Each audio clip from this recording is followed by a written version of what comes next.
bentahan ng glutathione. Actually, front row enhanced glutathione. Yun yung ginamit ko for my skin. Kasi pangarap ko na dati yung mga glutathione na yan. Kaso, ang mahal kasi sa labas. So, I tried this one. So, maganda nun. Nakita ko na yung effect niya. Mas mabilis. Hindi ko pa ubos yung bottle. Pansin agad ng mga friends ko. So, ngayon, up to now, continuous pa din. For 1.5 years, ito yung resulta.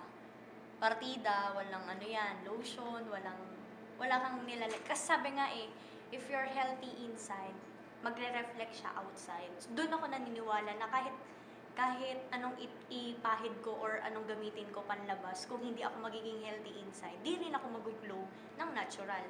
So, tinake ko siya at until now, ginagamit ko pa rin siya. User ako ng Lux White. I've been taking it for around 6 months na, pero nag-stop na ako. Tinig ko yung 6 months na yun, last year pa. And what happened is, medyo nagstay sa akin yung pagkaputi niya. So, meron ako dito, siya. Nakakahiyaman. Ito. So, pansinin na lang.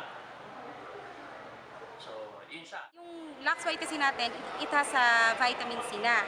So, ang ginawa ko na lang, nag-take ako ng another grape seed para mas mag-effect siya sa akin.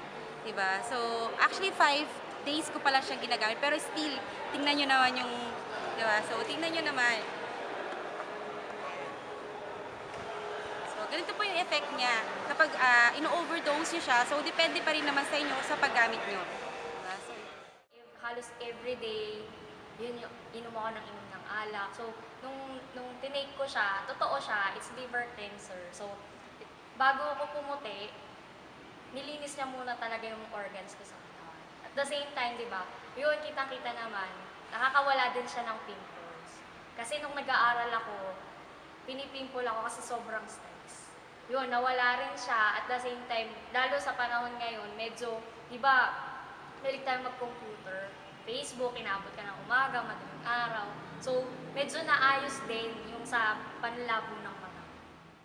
So every time, every now and then, pag may hangover, yun, I take it para talaga the next day, nakakapag-work ako ng maayos, kahit maaga ako gumising, kahit late na ako umuwi kagabihan, pero kaya akong gumising ng mas maaga nang wala akong hangover or walang, kumbaga, ang linis-linis ng pakiramdam ko. So,